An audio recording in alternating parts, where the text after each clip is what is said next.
ಹಾಗೆ ಕೌಂತೆಯರು ಹಾಗೂ ಸುಯೋಧನರ ಮುಂದನ ಸೇವಕರಾಗಲಿ ಯಾವುದೇ ನನಗೆ ಹಂಬಲಿಲ್ಲ.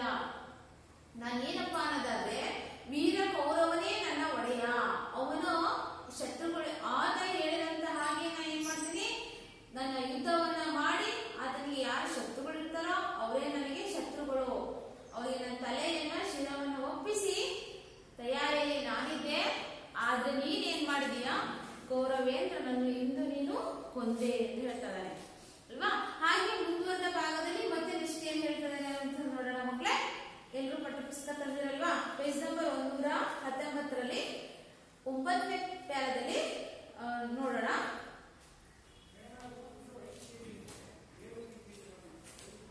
ವೀರ ಕೌರವರಾಯನೇ ದಾತಾರ ಆತನ ಹಾಗೆಯೇ ಹಾಗೆ ಕೈವಾರವೇ ಕೈವಾರ ಆದಂತಹೇನು ಕುರುನೃಪತಿ ಶೌರಿ ಕೇಳೈ, ನಾಳೆ ಸಮರದ ಸಾರದಲ್ಲಿ ತೋರುವೆನು ನಿಜ ಭುಜ ಶೌರ್ಯದ ಸಂಪನ್ನತನವನು ಪಾಂಡುತನೆಯರಲಿ. ಮಾರಿಗೌತಣವಾಯಿತು ನಾಳಿನ ಭಾರತವು, ಚತುರಂಗ ಬಲದಲ್ಲಿ ಕೌರವನ ಗುಣ ಹಿಂಗೆ ರಣದಲ್ಲಿ ಸುಭಟ ಕೋಟಿಯನ್ನು ತೀರಿಸಿಯೇ ಪತಿಯ ಅವಸರಕ್ಕೆ ಶರೀರವನ್ನು ನೂಕುವೆನು ನಿನ್ನಯ ವೀರರೈವರ ನೋಯಿಸೆನು ರಾಜೀವ ಸಖನಾಣೆ. ಮಕ್ಕಳೇ ಪದಗಳ ಅರ್ಥ ಹೇಳ್ತೀನಿ ನೋಡಿ ಮಕ್ಕಳೇ. ಸಮರ ಅಂದ್ರೆ ಯುದ್ಧ, ಹಾಗೆ ಅಂದ್ರೆ ಶತ್ರು, ಪಾಂಡುತನೆ ಅಂದ್ರೆ ಪಾಂಡವರ ತನೆಯ ಅಂದ್ರೆ ಮಕ್ಕಳು.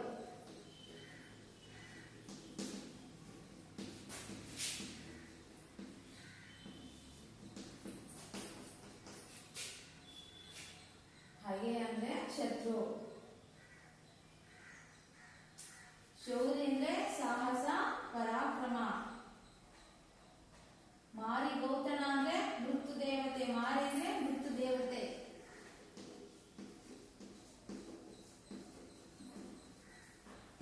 ಮೃತ್ಯು ದೇವತೆಗೆ ನೀಡುವಂತಹದ್ದು.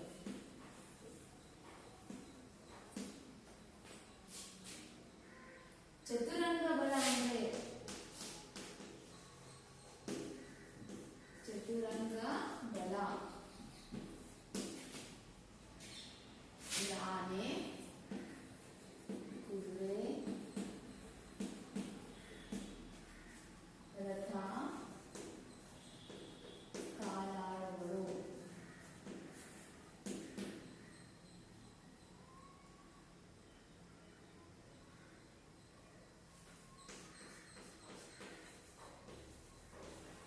ರಾಜೀವ ಸಖ.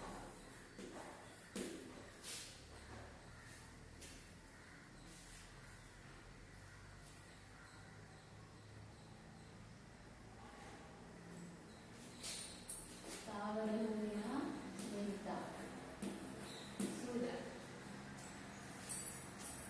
ಮಕ್ಕಳೇ ಬರ್ಕೋತಿದ್ರ ಪದಗಳ ಅರ್ಥವನ್ನ?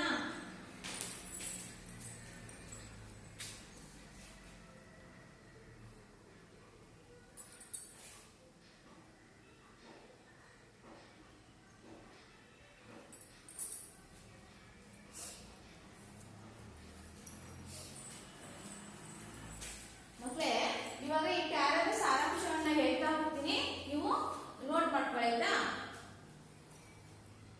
ವೀರ ಕೌರವರಾಯನೇ ದಾತಾರನ ಆದನ ಹಾಗೆಯೇ ಹಾಗೆ ಕೈವಾರವೇ ಕೈವಾರ ಆದಂತೆಹೆನು ಕುರುನೃಪತಿ ಶೌರಿ ಕೇಳೈ, ನಾಳೆ ಸಮರದ ಸಾರದಲ್ಲಿ ತೋರುವೆನು ನಿಜ ಭುಜ ಶೌರ್ಯದ ಸಂಪನ್ನತನವನು ಪಾಂಡುತನೆಯರಲಿ.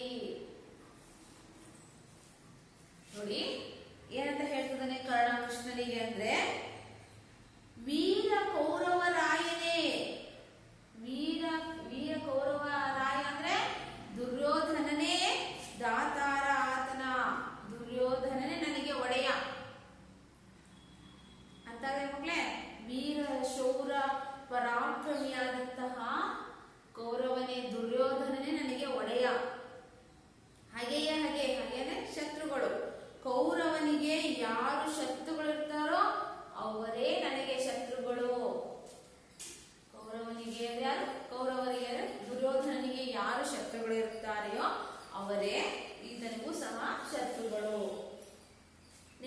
ಕೈವಾಡವೇ ಕೈವಾಡ ಆದಂತೆನು. ಕೌರವರನ್ನ ಯಾರು ಹೊಗಳಿಕೆಗೆ ಪಾತ್ರರಾಗಿದ್ದಾರೋ ಅವರು ನನಗೆ ಪಾತ್ರರು. ಕುರುನೃಪತಿ ಒಡೆಯ ಶೌರಿ ಕೇಳು, ನಾಳೆ ನಡೆಯುವಂತಹ ಆ ಯುದ್ಧದಲ್ಲಿ, ಕುರುಕ್ಷೇತ್ರದ ಆ ಯುದ್ಧದಲ್ಲಿ ನಾನು ತೋರಿಸುವೆನು ನಿಜ ಭುಜ ಪರಾಕ್ರಮವನ್ನು.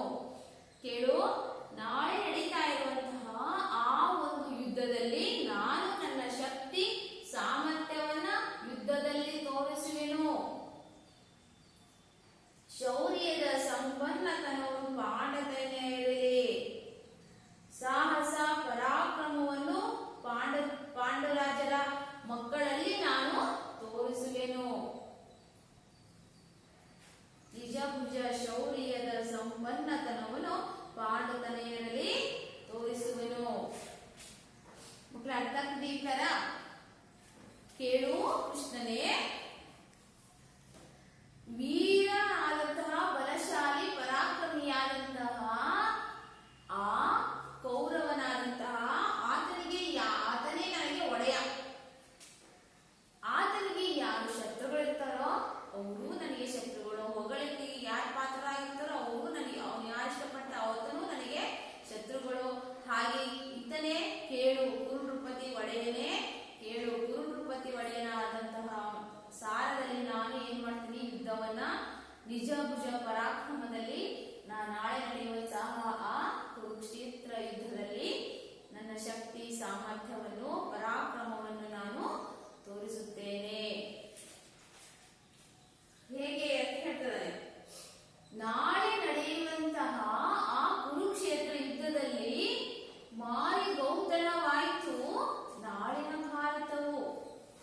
ಚತುರಂಗ ಬಲದಲ್ಲಿ ಕೌರವನ ಋಣ, ಹಿಂಗೆ ರಣದಲ್ಲಿ ಸುಭಟ ಕೋಟಿಯನ್ನು ತೀರಿಸಿಯೇ ಪತಿಯ ಅವಸರಕ್ಕೆ ಶರೀರವನ್ನು ನೂಕುವೆನು.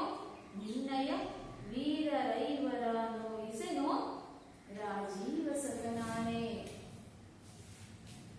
ಕೇಳು, ನಾಳೆ ನಡೆಯುವಂತಹ ಆ ಯುದ್ಧದಲ್ಲಿ ಮಾರಿ ದೇವತೆಗೆ ಮೃತ್ಯು ದೇವತೆಗೆ ಊಟವನ್ನ ಬಡಿಸುವೇನಂದ್ರೆ ಅನೇಕ ಜನ ಸೈನಿಕರನ್ನ ನಾನು ಹೊಡೆದು ಉಳಿಸುತ್ತೇನೆ. ಆಗ ಆ ನಾಳೆ ನಡೆಯುವಂತಹ ಆ ಭಾರತದ ಚತುರಂಗ ಬಲದಲ್ಲಿ ಅಂದ್ರೆ ಒಂದು ಯುದ್ಧ ನಡೀತದೆ ಅಂದ್ರೆ ಅದಕ್ಕೆ ಅನೇಕ ಸೈನಿಕರು ಬೇಕಾಗಿದೆ. ಈಗ ಚತುರಂಗ 4 ಬಲಗಳ್ಯಾವು? ಆನೆ, ಕುದುರೆ, ರಥ, ಕಾಲಾಳುಗಳು. ಇಷ್ಟು ಜನ ಏನ್ ಬೇಕಾಗ್ತದೆ, ಯುದ್ಧವನ್ನ ಮಾಡಲಿಕ್ಕೆ ಅವಶ್ಯಕವಾಗಿ ಬೇಕು. ಇವರೆಲ್ಲರ ಒಂದು ಬಲದಲ್ಲಿ, ಶಕ್ತಿಯಲ್ಲಿ ನಾನು ಕೌರವರ ಋಣವನ್ನು ಹೀಗೆಯೇ ತೀರಿಸುತ್ತೇನೆ. ಕೌರವನ ಋಣ ಯಾರು? ದುರ್ಯೋಧನ ಕರ್ಣನ ಸಾಕಿ ಸಲಹಿ ಅದೇನ್ ಮಾಡ್ತಾನೆ, ಒಂದು ಅಂಗರಾಜ್ಯವನ್ನ ಕೊಟ್ಬಿಟ್ಟು ಅಂಗಾಧಿಪತಿಯನ್ನಾಗಿ ಮಾಡ್ತಾನೆ. ಆ ಋಣವನ್ನ ಆತ ತೀರಿಸುವುದಕ್ಕೋಸ್ಕರ ನಾನು ಹೇಗಾದ್ರೂ ಮಾಡಿ ಯುದ್ಧವನ್ನ ಮಾಡಿಯೇ ತೀರುತ್ತೇನೆ. ಸುಭಟ ಕೋಟಿಯನ್ನು ತೀರಿಸಿಯೇ ಪತಿಯ ಅವಸರಕ್ಕೆ ಅಸಂಖ್ಯ ವೀರ ಯೋಧರನ್ನ ಕೊಂದು ನಾನು ಕೌರವರ ಋಣವನ್ನು ತೀರಿಸುತ್ತೇನೆ. ಅಸಂಖ್ಯಾತ ವೀರ ಯುದ್ಧ ಅಂತಂದ್ರೆ ಅನೇಕ ವೀರ ಮಹಾನ್ ವ್ಯಕ್ತಿಗಳಲ್ಲಿ ಯುದ್ಧವನ್ನು ಮಾಡ್ತಾರೆ. ಸೈನಿಕರು, ಕಾಲ್ದಳಗಳು, ಆನೆಗಳು, ಕುದುರೆಗಳು, ಹೀಗೆ ಅವರೆಲ್ಲ ಅಸಂಖ್ಯ ಕೋಟಿ ಯೋಧರನ್ನ, ಸೈನಿಕರನ್ನ ನಾನು ಏನ್ ಮಾಡ್ತಾರೆ, ಸೋಲಿಸಿ ಕೊಂದು ಈ ರೀತಿಯಲ್ಲಾದರೂ ನಾನು ಕೌರವರ ಋಣವನ್ನು ತೀರಿಸುತ್ತೇನೆ. ತೀರಿಸಿ ಪತಿಯ ಅವಸರಕ್ಕೆ ಶರೀರವನ್ನು ನೂಕುವೆನು. ನಿನ್ನಯ ವೀರ ರೈವರ ನೋಯಿಸೆನು ರಾಜೀವ ಸಖನಾಣೆ. ನನ್ನ ಒಡೆಯನಿಗಾಗಿ ಅಗತ್ಯ ಬಂತು ಅನ್ನೋದಾದ್ರೆ, ಅಗತ್ಯವಾಗಿ ನನ್ನ ಪ್ರಾಣ ಹೋಗುವ ಸಮಯ ಬಂತು ಅನ್ನೋದಾದ್ರೆ, ನನ್ನ ಒಡೆಯನಿಗೆ ಅಗತ್ಯಕ್ಕೆ ಸಮಯಕ್ಕೆ ತಕ್ಕ ಹಾಗೆ ನನ್ನ ಶರೀರವನ್ನು ನಾನು ತ್ಯಜಿಸುತ್ತೇನೆ. ನನ್ನ ಶರೀರವನ್ನು ನಾನು ತ್ಯಜಿಸುತ್ತೇನೆ. ಶರೀರವನ್ನು ನೂಕುವೆನು. ನಿನ್ನಯ ವೀರ ರೈವರ ನೋಯಿಸೆನು. ನಿನ್ನ ವೀರ ಐವರಾದಂತಹ 5 ಜನ ಪಾಂಡವರನ್ನು ಯಾವುದೇ ಸಮಯಕ್ಕೂ ಯಾವುದೇ ಕಾರಣಕ್ಕೂ ಅವರನ್ನು ನೋಯಿಸುವುದಿಲ್ಲ. ಅವರ ಯುದ್ಧದಿಂದ ಯಾವುದೇ ರೀತಿಯ ಪ್ರಾಣ ಆಹುತಿಯನ್ನು ನಾನು ಅವರಿಗೆ ಕೊಡುವುದಿಲ್ಲ. ನೋಯಿಸೆನು ರಾಜೀವ ಸಕನಾಣೆ, ಸೂರ್ಯನ ಮೇಲಾಣೆ, ನಾನು ಸೂರ್ಯದೇವನ ಮೇಲೆ ಆಣೆಯನ್ನ ಇಡ್ತಾ ಇದ್ದೀನಿ, ಯಾವುದೇ ಸಮಯಕ್ಕೂ ನಿನ್ನ 5 ಜನ ಪಾಂಡವರನ್ನು ನೋಯಿಸುವುದಿಲ್ಲ, ಅವರಿಗೆ ತೊಂದರೆಯನ್ನು ಕೊಡುವುದಿಲ್ಲ ಎಂದು ಕರ್ಣನು ಶ್ರೀಕೃಷ್ಣ ಪರಮಾತ್ಮನಿಗೆ ಈ ಮಾತನ್ನ ಹೇಳುತ್ತಾನೆ.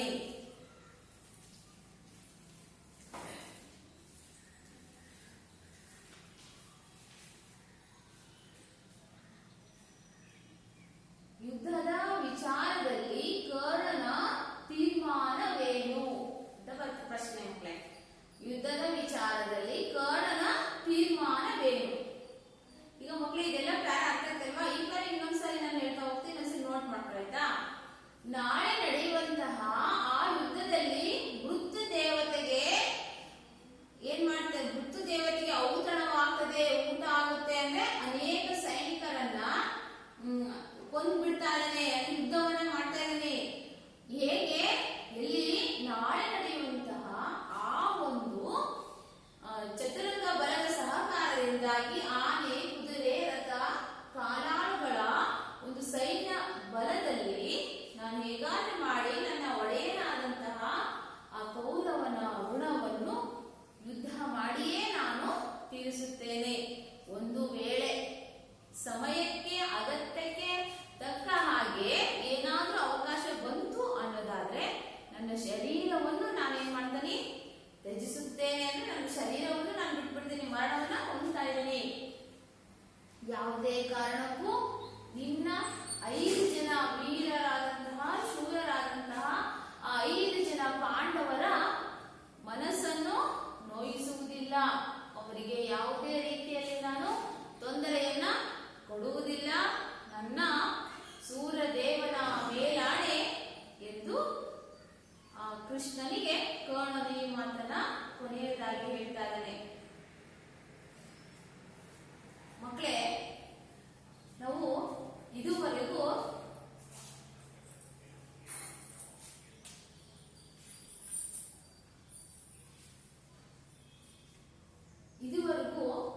ಶ್ರೀಕೃಷ್ಣ ಹಾಗೂ ಕರ್ಣನು ಮಾತನಾಡುವಂತಹ ಒಂದು ಸಂಭಾಷಣೆ, ಅವರು ಮಧ್ಯೆ ನಡೆದಂತಹ ಒಂದು ಮಾತುಕತೆಯನ್ನ ಈ ಪಾಠ ತಿಳ್ಕೊಂಡಿವಿ.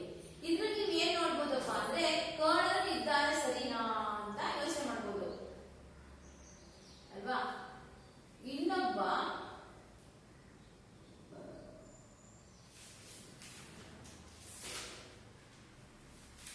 ಮಕ್ಕಳು ಇಲ್ಲಿ ನೋಡೋಣ. ಈಗ ಈ ಪೇಜ್ ನಂಬರ್ 128 ಬನ್ನಿ. ಅಲ್ಲಿ ಈ ಪದ್ಯ ಭಾಗವನ್ನು ಪೂರ್ಣಗೊಳಿಸಿ ಅಂತಿದೆ. ಕಂಠಪಾಠ ಪದ್ಯಗಳಿದೆ ಅಲ್ವಾ? ಇದಕ್ಕೆ 4 ಅಂಕದ ಪ್ರಶ್ನೆಗಳು ಬರುತ್ತೆ. ಯಾವುದು? ಕೊರಳಸೆರೆ ಹಿಗ್ಗವು, ಪೇಜ್ 6ನೇ ಪ್ಯಾರ. ಅದನ್ನ ನೀವೇನ್ ಮಾಡ್ಬೇಕು?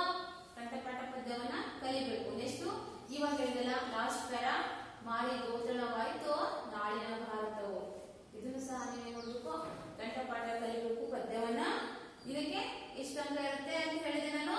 4 ಅಂಕದ ಪ್ರಶ್ನೆ ಇರುತ್ತೆ. ಕಂಪಲ್ಸರಿ ಇದು ಇದ್ದೇ ಇರುತ್ತೆ. ಎಲ್ಲಾ ಪದ್ಯಗಳ ಕಂಠಪಾಠವನ್ನು ನೀವು ಕಲಿಬೇಕಾಗ್ತದೆ.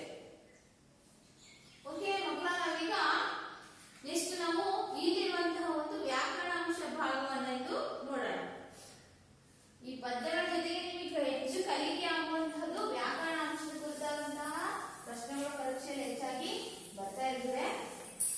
ಇವತ್ತು ನಾವು ಏನ್ ತಿಳ್ಕೊಳ್ಳೋಣ ಅನ್ನೋದಾದ್ರೆ,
ಪದ್ಯ ರಚನಾ ನಿಯಮಗಳನ್ನು ತಿಳಿಸುವುದೇ ಛಂದಸ್ಸು.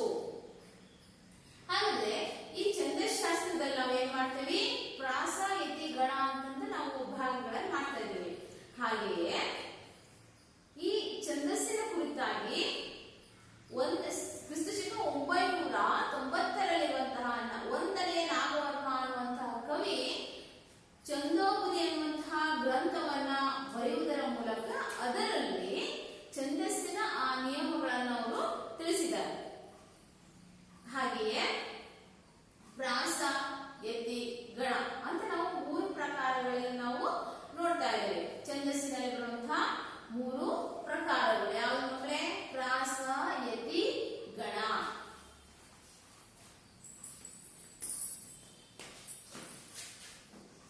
ಒಂದು ಪ್ರಾಸ, 2 ಯತಿ, 3 ಗಣ.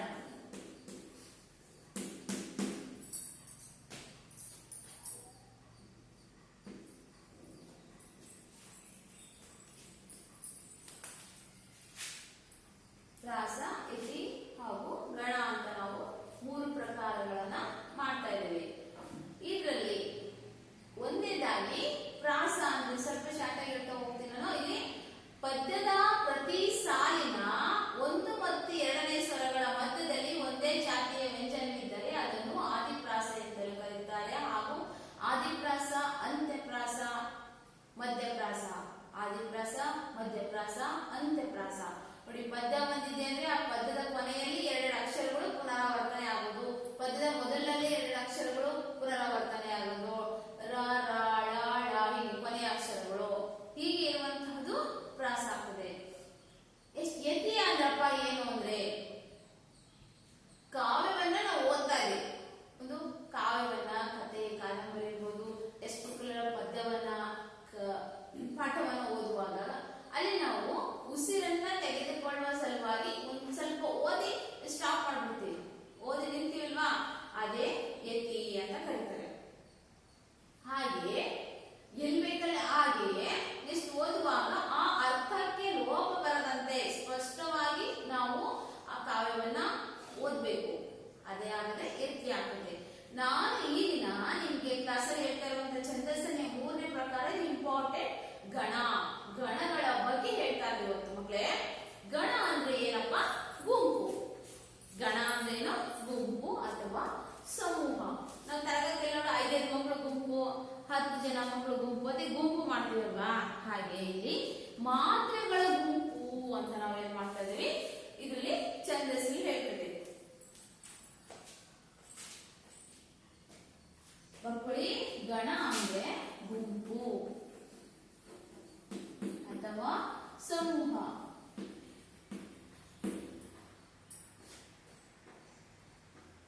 ಯಾರ ಗುಂಪು? ಮಾತ್ರೆ ಅಥವಾ ಅಕ್ಷರಗಳ ಗುಂಪು.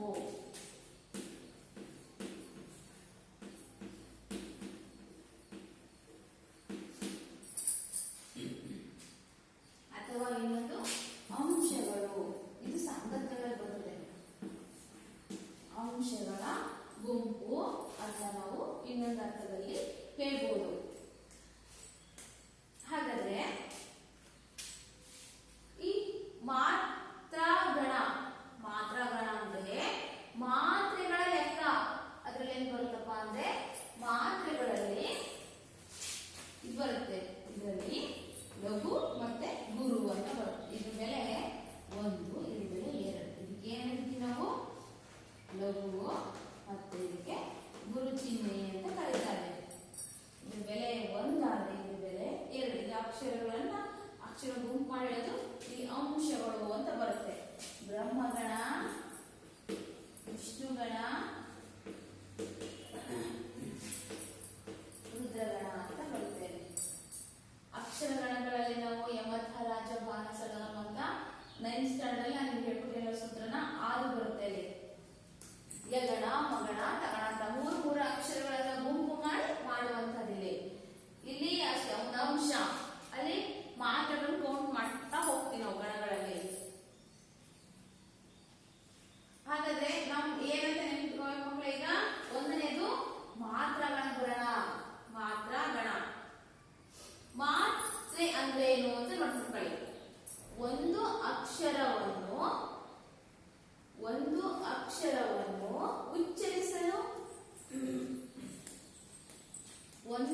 ಅಕ್ಷರವನ್ನು ಉಚ್ಚರಿಸಲು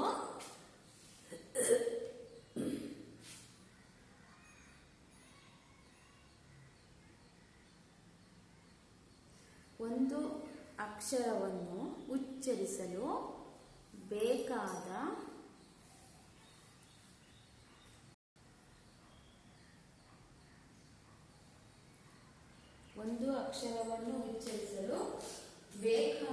ಕಾಲವನ್ನು ಮಾತ್ರೆ ಎಂಬ ಮಾನದಿಂದ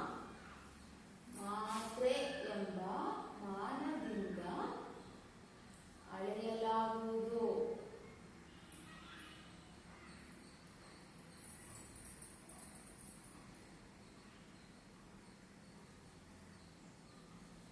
ಈ ಮಾತ್ರೆಗಳ ಆಧಾರದಿಂದ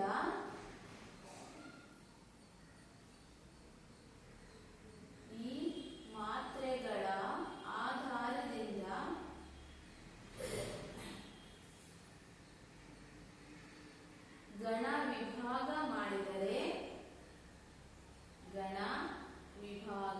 ಮಾಡಿದರೆ ಅದನ್ನು ಮಾತ್ರಾಗಣ ಎಂದು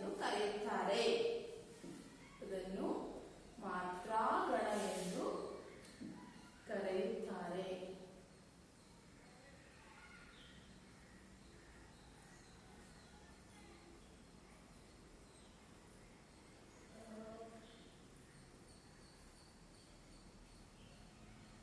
ಈ ಮಾತ್ರೆಗಳನ್ನ ನಾವು ಗುಂಪು ಮಾಡುವಾಗ 3 ಮಾತ್ರೆ, 4 ಮಾತ್ರೆಗಳ, 5 ಮಾತ್ರೆಗಳ ಅಂತ ನಾವೇನ್ ಮಾಡ್ತಾ ಇದೀವಿ, ಗುಂಪುಗಳನ್ನ ಮಾಡ್ತಾ ಇದ್ದೀವಿ. ಹೀಗೆ ನೆಕ್ಸ್ಟ್ ನೋಡೋಣ. ಈಗ ಈ ತರ ಛಂದಸ್ಸಿನಲ್ಲಿ ನಾವು ಮಾತ್ರೆಗಳ ಪ್ರಕಾರಗಳು ಯಾವ್ಯಾವ ಬರ್ತದೆ. ಈ ಛಂದಸ್ಸಿಗೆ ಸಂಬಂಧಪಟ್ಟ ಹಾಗೆ ನಿಮಗೆ 3 ಅಂಕದ ಪ್ರಶ್ನೆಗಳು ಬರುತ್ತೆ ಮಕ್ಕಳೇ. ಇದು ಕಂಪಲ್ಸರಿ. ಈ ಛಂದಸ್ಸು ಕುರಿತಾಗಿ 3 ಅಂಕದ ಪ್ರಶ್ನೆ ಬಂದೇ ಬರ್ತದೆ. ಈಗ ಛಂದಸ್ಸುಗಳಲ್ಲಿ ಯಾವ ಪ್ರಕಾರ ಬರ್ತದೆ? ಕಂದಗಳು. ಛಂದಸ್ಸಿನಲ್ಲಿ ಕಂದ ಪದ್ಯ, ಇದು ಮಾತ್ರ ಛಂದಸ್ಸು. ಕಂದ ಪದ್ಯ, ಷಟ್ಪದಿಗಳು,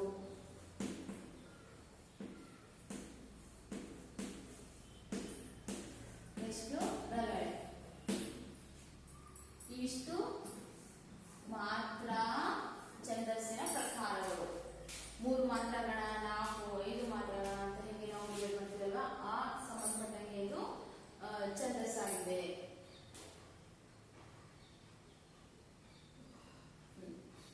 ಆಯ್ತು. ಈ ಮಾತ್ರಗಳನ್ನು ಗುರುತಿಸುವಲ್ಲಿ ನಾವು 2 ಪ್ರಕಾರಗಳನ್ನು ಹೇಳ್ತಾ ಇದ್ದೀವಿ. ಅವಾಗಲೇ ಹೇಳಿದಲ್ಲ ಮಕ್ಕಳೇ ನಾನು, ಈ ತರ ಅರ್ಧ ಚಂದ್ರತ ಇದೆ ಅಲ್ವಾ, ಇದಕ್ಕೆ ನಾವು ಲಘು ಅಂತ ಕರಿತಾ ಇದ್ದೀವಿ.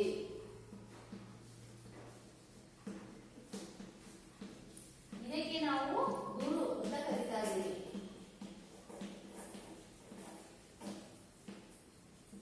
ಓಕೆ. ಈಗ ಇದರ ಬೆಲೆ ಎಷ್ಟು? 1. ಇದರ ಬೆಲೆ 2. ನಾವು ವಸ್ತುಗಳ ತಕ್ಕಂತರ ಅಂಗಡಿಗಳಿಗೆ ಹೋದಾಗ ಈ ವಸ್ತುಗಳ ಬೆಲೆ ಅಂತ ನಿಗದಿ ಆಗಿರುತ್ತೋ ಹಾಗೆಯೇ ವ್ಯಾಕರಣ ಶಾಸ್ತ್ರದಲ್ಲಿ ಈ ಲಘು ಗುರುಗಳ ಬೆಲೆ ಇದು 1 ಲಘು, ಇದಕ್ಕೆ 2 ಅಂತ ಇದೆ. ಈಗ ಅದಕ್ಕಿಂತ ಮುಂಚಿತವಾಗಿ ನಾವು ಮಾತ್ರ ನಿಯಮಗಳು ಅಂತ ಇದೆ. ಈ ನಿಯಮಗಳನ್ನ ಕರೆಕ್ಟ್ ಆಗಿ ಅರ್ಥ ಮಾಡ್ಕೊಂಡ್ರೆ ಏನಾಗುತ್ತೆ, ಮಾತ್ರೆಗಳನ್ನ ಗುಂಪು ಮಾಡುವಲ್ಲಿ ತುಂಬಾ ಅನುಕೂಲ ಆಗುತ್ತೆ ಮಕ್ಕಳೇ. ಹಾಗಾದ್ರೆ ನಾನೀಗ ಮಾತ್ರ ನಿಯಮಗಳು ಅಂದ್ರೆ ಅಂತ ಹೇಳ್ತಾ ಹೋಗ್ತೀನಿ. ನೋಟ್ ಮಾಡ್ಕೊಳ್ಳಿ ಒಂದೊಂದಾಗೆ. ಮಾತ್ರ ನಿಯಮಗಳು.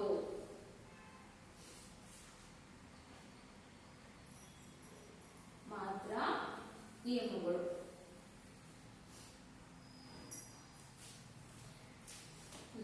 ಮಾತ್ರ ನಿಯಮಗಳು.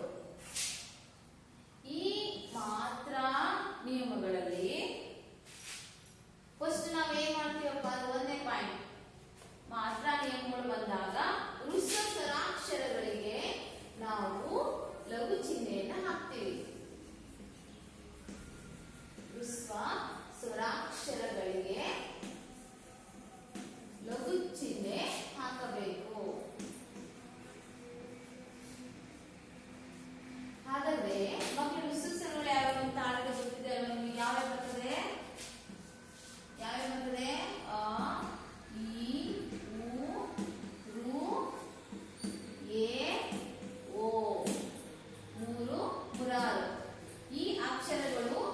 ಏನಾಗ್ತದೆ, ಲಘು ಚಿಹ್ನೆಯನ್ನ ಪಡ್ಕೊಳ್ತದೆ. ಇದು ಯಾವುದೇ ರೀತಿ ಬದಲಾವಣೆ ಅನ್ನುವಂಥದ್ದು ಇಲ್ಲ.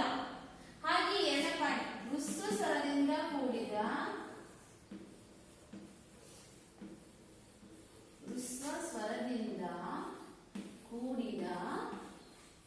ಕಾಗುಣಿತಾಕ್ಷರಗಳಿಗೆ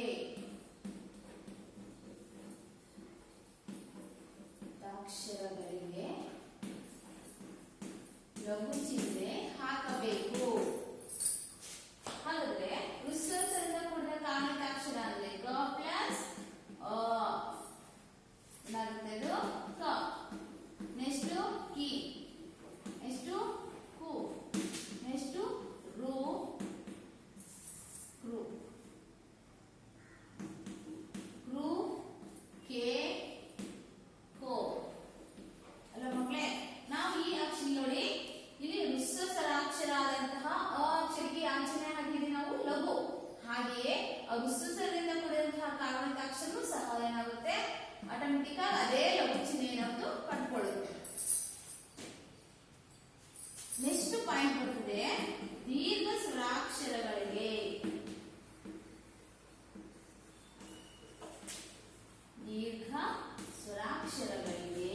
ನಾವು ಗುರು ಚಿಹ್ನೆಯನ್ನ ಹಾಕಬೇಕು. ಇದು ಮಾತ್ರ ನಿಯಮ. ದೀರ್ಘ ಸ್ವರಾಕ್ಷರವನ್ನು ಯಾವ್ದು ಬರುತ್ತೆ ಮಕ್ಕಳಿಗೆ, ಅ, ಆ, ನೆಕ್ಸ್ಟ್ ಈ, ನೆಕ್ಸ್ಟ್ ಉ,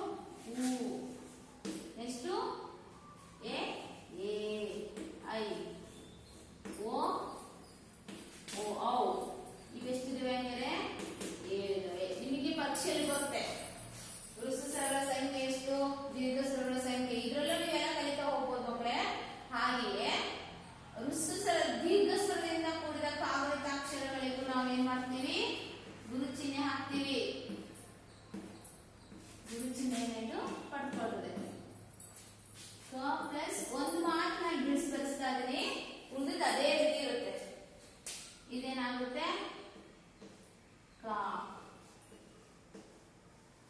ಓಕೆ, ಇದು ಕಿ, ಕು, ಕೆ, ಕೈ, ಓ, ಎಷ್ಟು ಕೌ.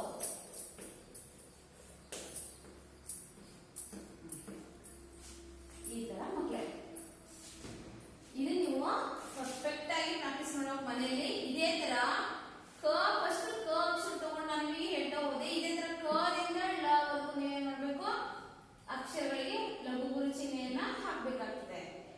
ಈಗ ನೆಕ್ಸ್ಟ್ 1, 2, 4 ಪಾಯಿಂಟ್ ಆಯ್ತು. ಇನ್ನು ಮಾತ್ರ ನಿಯಮಗಳಲ್ಲಿ ಇನ್ನೂ ಪಾಯಿಂಟ್ ತುಂಬಾ ಇದೆ, ನೋಟ್ ಮಾಡ್ಕೊಳ್ಳಿ.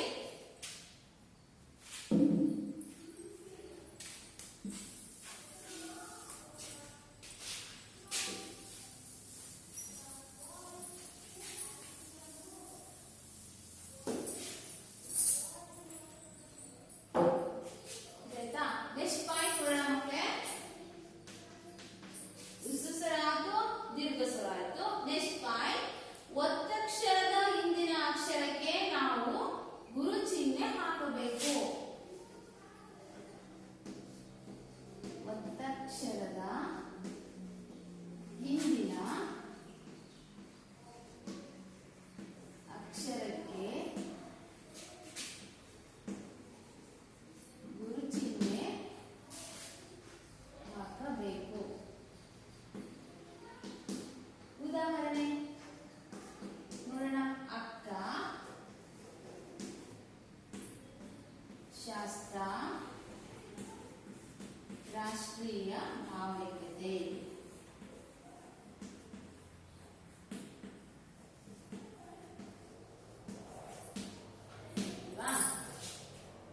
ಒತ್ತಕ್ಷರದ ಹಿಂದಿನ ಅಕ್ಷರ ಇಲ್ಲಿ ಕ.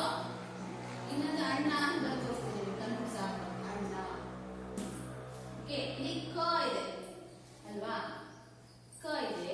ಒತ್ತಕ್ಷರದ ಹಿಂದಿನ ಅಕ್ಷರ ಗುರು ಆಗುತ್ತೆ ಅಂತ ನೀವು ಹೇಳಿದ್ರೆ, ಆದ್ರೆ ಹ್ರಸ್ವ ಸ್ವರ ಇದೆ. ನಾವು ಫಸ್ಟ್ ಏನಕ್ಕೆ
ಯಾವುದೇ ಕಾರಣಕ್ಕೂ ಒತ್ತಕ್ಷರಗಳು ಯಾವುವು ಅಂದ್ರೆ ಕದಿಂದ ಲವರೆಗೆ ಇರುವಂತಹ ಅಕ್ಷರಗಳು, ವ್ಯಂಜನಾಕ್ಷರಗಳು ಮಾತ್ರ ಒತ್ತಕ್ಷರಗಳಾಗುತ್ತೆ. ಇದೇನಾಗುತ್ತೆ, ಇದು ಸ್ವರಾಕ್ಷರ ಆಗುತ್ತೆ. ಆದ್ರಿಂದ ಇದು ಏನಾಗುತ್ತೆ, ಗುರು ಆಗುತ್ತೆ. ಭಾ ದೊಡ್ಡ ಇದೆ, ಬ ಪ್ಲಸ್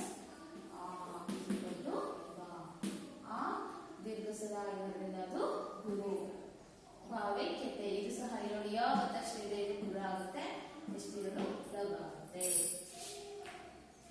ಇದಾದ ತಕ್ಷಣ ಇನ್ನೊಂದು ನಿಯಮ ಇದೆ ಮಕ್ಕಳಿಗೆ, ಅರ್ಥ ಆಗಿದೆ ಅಂತ ಅನ್ಕೊಂಡಿದ್ದೀನಿ ನಾನು. ಇನ್ನೊಂದು ನಿಯಮದ ಪ್ರಕಾರ ಒತ್ತಕ್ಷರದ ಹಿಂದಿನ ಅಕ್ಷರ ಗುರು ಆಗಬೇಕು. ಹಾಗಾಯ್ತು.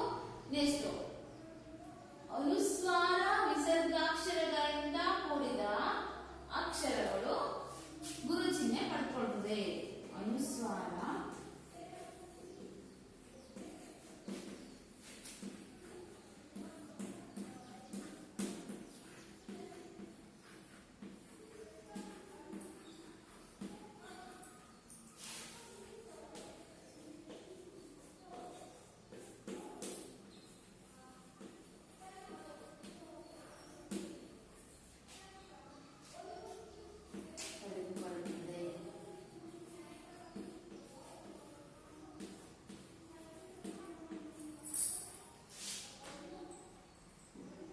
ಈಗ ಅನುಸ್ವಾರ ವಿಸರ್ಗಾಕ್ಷರ. ಅನುಸ್ವಾರ ಅಂದ್ರೆ ಈ ಸೊನ್ನೆ ಅಲ್ವಾ, ವಿಸರ್ಗ ಅಂದ್ರೆ ಇದು.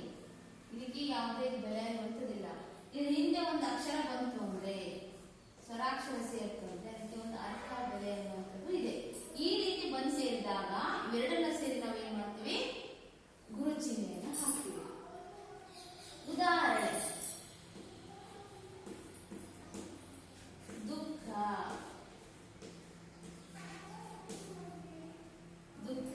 ಅಂದ ನೋಡಿ. ಇವಿದ್ದಾಗ ಏನಾದ್ರು ಬೆಲೆ ಇದ್ದಕ್ಕೆ ಇಲ್ಲ. ಇದ್ರ ಜೊತೆಗೆ ಯಾವ್ದಾದ್ರು ಒಂದು ಸ್ವರಾಕ್ಷರ ಬಂದು ಸೇರಿದಾಗ ಮಾತ್ರ, ಅಕ್ಷರ ಸೇರಿದಾಗ ಇದಕ್ಕೆ ಬೆಲೆ ಅನ್ನುವಂಥದ್ದು ಇರುತ್ತೆ. ಹಾಗೆ ವ್ಯಂಜನಾಕ್ಷರಕ್ಕೂ ಯಾವುದೇ ಬೆಲೆ ಇಲ್ಲ. ಜೊತೆಗೆ ಸ್ವರಾಕ್ಷರಗಳು ಬಂದಾಗ ಅದಕ್ಕೆ ಏನಾಗುತ್ತೆ, ಅರ್ಥ ಇರುತ್ತೆ. ನೋಡಿ ಈಗ ಇದು ನೋಡಿ, ವಿಸರ್ಗಾಕ್ಷರ ಇದೆ, ಇವೆರಡು ಸೇರಿ ಗುರು ಹಾಕ್ತೀವಿ. ಇದಕ್ಕೆ ಲಘು ಸೇರಿ ಗುರು ಹಾಕ್ತೀವಿ, ಇದಕ್ಕೆ ಲಘು. ಇಷ್ಟೇನಾಗುತ್ತೆ, ಮಾತ್ರಾ ನಿಯಮಗಳಲ್ಲಿ ಬರುತ್ತೆ. ಇದು ಬಿಟ್ಟು ಮತ್ತೆ ಇನ್ನೊಂದೆರಡು ಉದಾಹರಣೆ ಹೇಳ್ತೀನಿ ಮಕ್ಕಳೇ, ನಾನು ನೋಟ್ ಮಾಡ್ಕೊಳ್ಳಿ. ಈಗ ನಾನು ಅಕ್ಷರಗಳನ್ನ ಮಾತ್ರ, ಕಾಗುಣಿತಾಕ್ಷರಗಳು ಸ್ವರಾಕ್ಷರಗಳನ್ನ ಬಿಡಿಸಿ ನಾನು ಹೇಳಿದೆ. ನೆಕ್ಸ್ಟ್ ಏನಾಗುತ್ತೆ, ಪದಗಳ ಮಧ್ಯೆ ಬರುತ್ತೆ. ಪದಗಳಿವೆ. ಈ ನಿಯಮಗಳನ್ನ ನೀವು ಚೆನ್ನಾಗಿ ಕಲ್ತ್ರಿ ಅನ್ನೋದಾದ್ರೆ ಆ ಪದಗಳ ಮಧ್ಯೆ ಲಘು ಗುರು ಹಾಕೋದನ್ನ ನೀವು ಚೆನ್ನಾಗಿ ಪ್ರಾಕ್ಟೀಸ್ ಮಾಡ್ಬೇಕಾಗ್ತದೆ. ಒಂದೇ ಪಾಯಿಂಟ್ ಇನ್ನೊಂದ್ಸಲಿ ನೋಡೋಣ ಮಕ್ಕಳೇ. ಒಂದೇ ಪಾಯಿಂಟ್ ಹೇಳಿದೆ, ನೋಟ್ ಮಾಡ್ಕೊಳ್ಳಿ, ನೀಟಾಗಿ ನೋಡ್ಕೋಬೇಕು. ಇದನ್ನ ನೀವು ಚೆನ್ನಾಗಿ ಕಲಿತೆ ಅಂದ್ರೆ ಮುಂದೆ ಈಸಿಯಾಗಿ ನೀವು 3 ಮಾರ್ಕ್ಸ್ ಅನ್ನ ತೆಗೆದುಕೋಬಹುದು.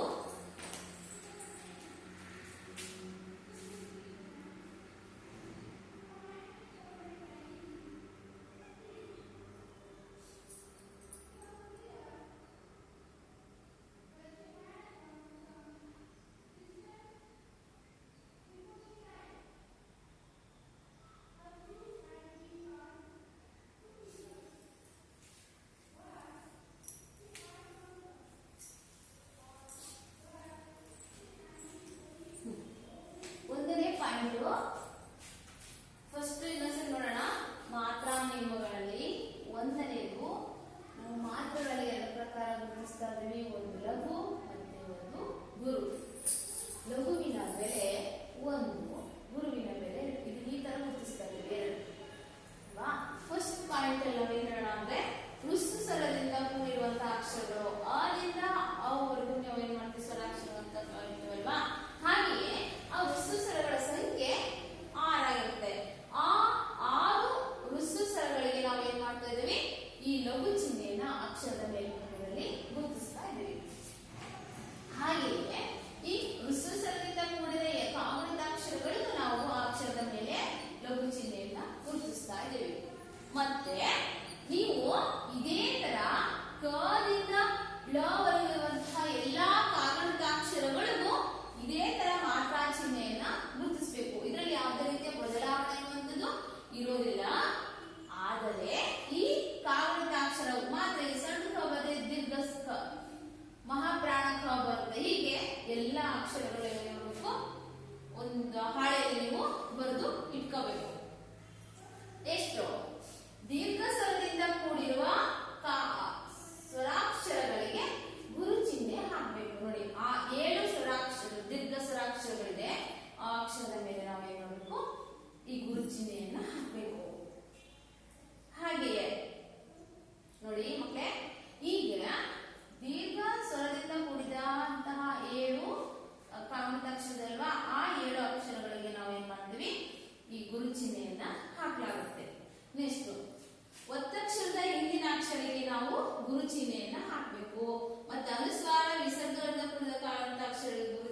ಹಾಕ್ಬೇಕು.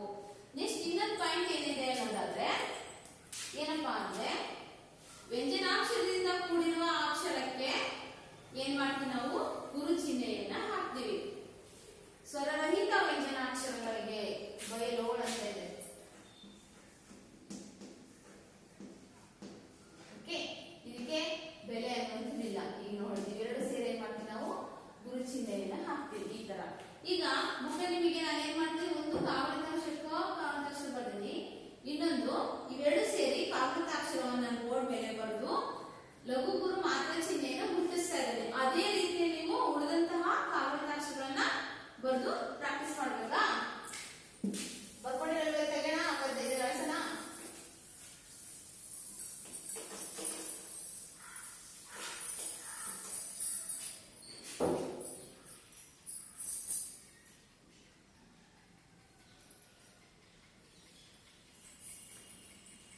ಈಗ ನೋಡೋಣ. ಈಗ ಇಷ್ಟು ಎಲ್ಲ ಕಾವಲಿತಾಕ್ಷರ ಒಂದು ಮಾತ್ರ ಬರ್ದು ತೋರಿಸ್ತೀನಿ ನಾನು.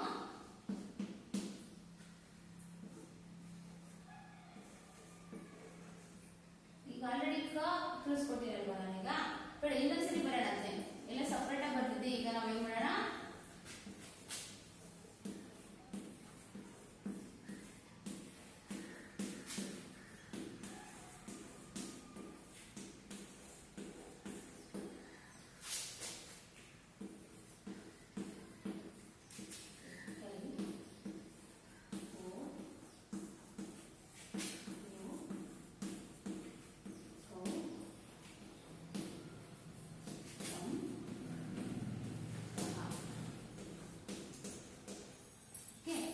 ಈಗ ನಿಮಗೆ ಏನ್ ಮಾಡೋಣ, ಈ ಪದ ತೋರಿಸ್ತೀನಿ ನಮಗೆ.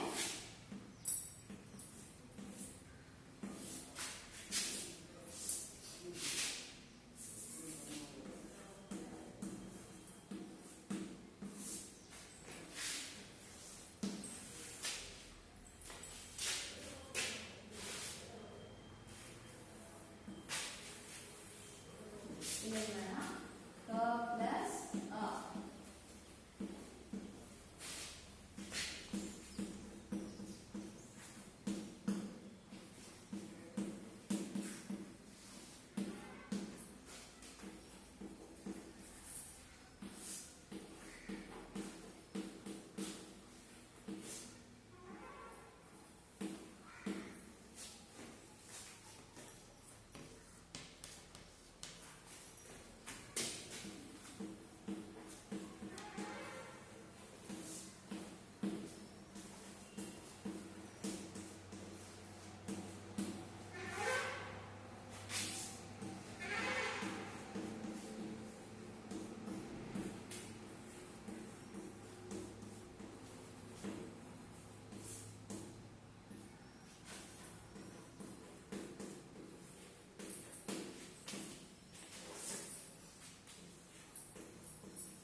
ಸಂಬಂಧಪಟ್ಟ ಹಾಗೆ ನೀವು ಏನ್ ಮಾಡಬೇಕು, ಎಕ್ಸಾಮ್ ಅಲ್ಲಿ 3 ಅಂಕಗಳನ್ನು ಈಸಿಯಾಗಿ ಪಡ್ಕೋಬಹುದು. ಮಕ್ಕಳೇ, ನಾವು ಇದುವರೆಗೂ ಮಾತ್ರ ನೀವುಗಳಿಗೆ ಯಾವ ಅಕ್ಷರಗಳಿಗೆ ಯಾವ ಚಿಹ್ನೆ ಹಾಕೋದು ಅಂತ ತಿಳ್ಕೊಂಡಿವಿ. ನೀವು ಗೃಹಪಾಠ ಏನ್ ಬರ್ಕೊಳ್ಳಿ ಅಂದ್ರೆ, ಈ ಕಾಗುಣಿತಾಕ್ಷರ ಇದೆ ಅಲ್ವಾ, ಈ ಕಾಗುಣಿತಾಕ್ಷರಗಳಿಗೆ ಕ ಗ ಗ ಗ ಕ ಅಕ್ಷರ ಆಲ್ರೆಡಿ ಹೇಳ್ಕೊಟ್ಟಿನಿ. ದೊಡ್ಡ ಖ ಗ ಘ ಚ ಛ ಝ ಝ ನ ಅಲ್ಲಿ ತನಕ ಏನ್ ಮಾಡಿ ನೀವು ಈ ತರ ಪದವನ್ನ ಅಕ್ಷರವನ್ನ ಬಿಡಿಸಿ ಮಾತ್ರ ಚಿಹ್ನೆಯನ್ನ ಗುರುತಿಸಿಕೊಂಡು